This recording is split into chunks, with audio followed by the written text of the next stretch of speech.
সকল নেতাদের কাছে, সকল পর্যায়ের নেতাদের কাছে যারা দেশকে ভালোবাসেন, একটা জায়গায়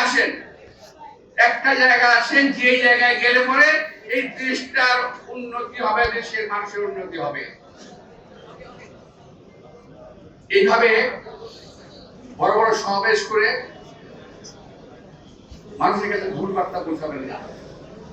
সমাবেশ দিয়ে যদি প্রমাণ করা যায় সে কত জনপ্রিয়, আমরা সারা বাংলাদেশকে একদিনে সমাবেশ আনতে পারি।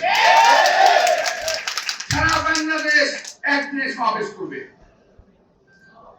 কেউ কোন জায়গায় ছাড়বে না। এটা তো সিস্টেম হলো না।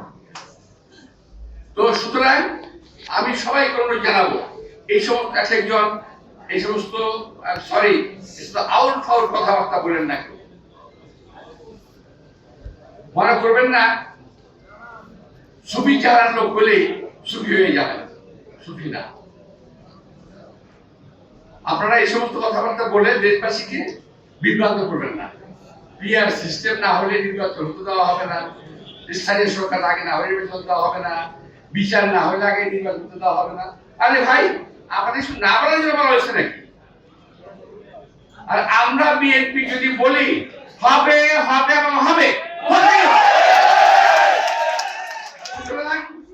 কোন রকম কনফ্রন্টেশনে বিএনপি যেতে চায় না।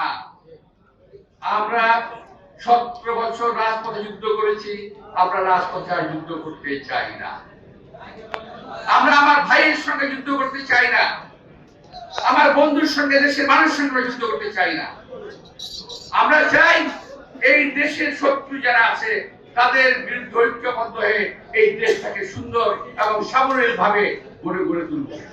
আসুন আমরা ওই জায়গায় যাই যেখানে গেলে এই দেশের মঙ্গল হবে। আমরা ওই কাজটা করি যে কাজটা করলে এই দেশের মানুষের মঙ্গল হবে, আপনি আর আমি শান্তি মতো ঘুমাতে পারবো।